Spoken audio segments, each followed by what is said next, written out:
نظرت من باید لاغر کنم؟ خب من دوربینو کاشتم. قضیه خب من بالاخره تونستم اینجا پیدا کنم بشینم. 2 ساعته میخوام بگم من چجوری لاغر شدم. وا نخورین لاغر.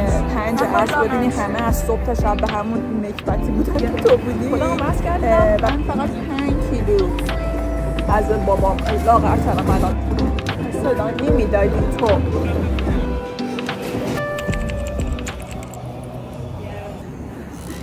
سلام به برداشت 600 از اوپنینگ این ولاگ. خیلی خوش اومدین. اسم من عاطفه است. من امروز میخواستم که ولاگ این ویکند رو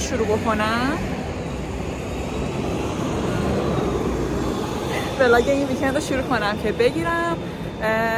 گفتم که شاید بهتر باشه که امروز خاطره مسیر 15 کیلو لاغریمو براتون تعریف کنم. چی شد که اصلا جرقش خورد و بعد از سالها تلاش نافرجام و معنای واقعی تلاش نافرجام چی شد که من تلاشم نتیجه داد و چیه من تلنگر زد. انگار هیچ جا بهتر از همینجا نیست. خب قضیه از این قراره که من یه روز صبح 9 ماه پیش از خواب بیدار شدم. شاد و شنگول و قبراق و همونجوری همیشه هستم. بیدار شدم و دیدم که وزنمون کنار تخته. گفتم که آقا بیا خودتو بس کن ببین دونه دستی که دیگه. خودم بس کردم. من فقط 5 کیلو از بابام لاغر شدم الان و سبک‌ترم و این خیلی برای من تلنگره بد و سخت و مواجهه سنگینی بود. خیلی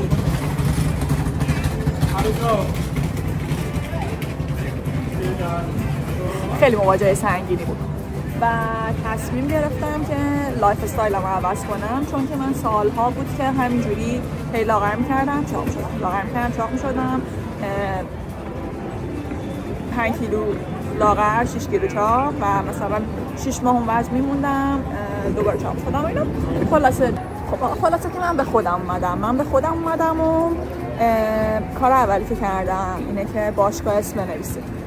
حتی اگه میگین که تو خونه کار میکنم، مربی میگیرم آنلاین باهاش کار میکنم، اینو 1 ماه انجام میدی ول میکنی، 2 ماه انجام میدی ول میکنی.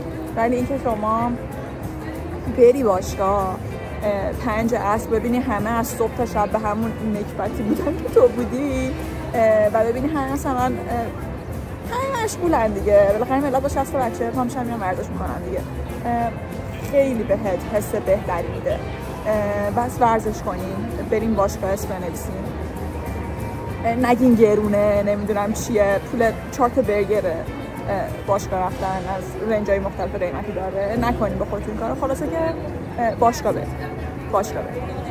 دوم اینکه کالری شماری بکنید. شما هیچ وقت نمیدونین چقدر دارین میخورین، واقعا هیچ وقت نمیدونین و اصلا این سری مسخره اینقدر کالریشون زیاده که نه سیرتون میکنه نه اون فایده ای که بر بدن داشته باشه و داره هیچی. پس کالری شماری بکنید. توی ایران این اپلیکیشن کرفس خیلی اپلیکیشن خوبیه، همه چی رو میتونین بنویسین. سومین کار اینه که خب رو مخته که هر سری بخوای کالریاتو بنویسی دیگه. مگه چقدر بیکاری که هر سری 10 تا قاشق 100 گرم برنج چند کالریه و اینا. خب دوست نداری این کارو بکنی دیگه. میای چیکار می‌کنی؟ میل پرپ می‌کنی. آقا آخر هفته ها نمیدونم جمعه شبا اینا که داری یه تاقار غذا درست می‌کنی، این ظرفاتو بچین، اینا رو وزن کن، کالریاشو بزن، وزناشو بزن که بدونی دقیقاً چقدر داری می‌خوری. یهو می‌بینی که تو نمیدونم مثلا من موقعی که رژیم فکر می‌کردم رژیمم، شب که اومدم خونه یه دونه آووکادو می‌خوردم. یه دونه آووکادو 300 کالری داره، در صورتی که من یه وعده غذایی با 450 کالری جمعش می‌کنم. پس تو هیچ وقت نمی‌دونی، فکر می‌کنی من دارم سیزر سالاد خیلی رژیمی خوب می‌خورم، ولی نه. کالریو توی این اپلیکیشن ها بزن، به خاطر اینم که حالا هر روز نخوای خودتو ماکرو منیج کنی و فلان و اینا، ظرف کن 2 روز یه بار 3 روز یه بار میل پرپ کن. اگر نگران اینی که آقا چیز میشه نمیدونم این غذا مونده میشه و فلان و اینا، حرف چرت و پرت. خیلی بهتر از غذای بیرونه و این دریوریایی که ما میخوریم و کلا این آشغالایی که هست. خیلی اینکه تو غذا رو بذاری تو فریزر، تو ظرف، تو بذاری تو یخچال، تو ظرف مناسب اگه بذاری هیچ اتفاقی براش نمیفته.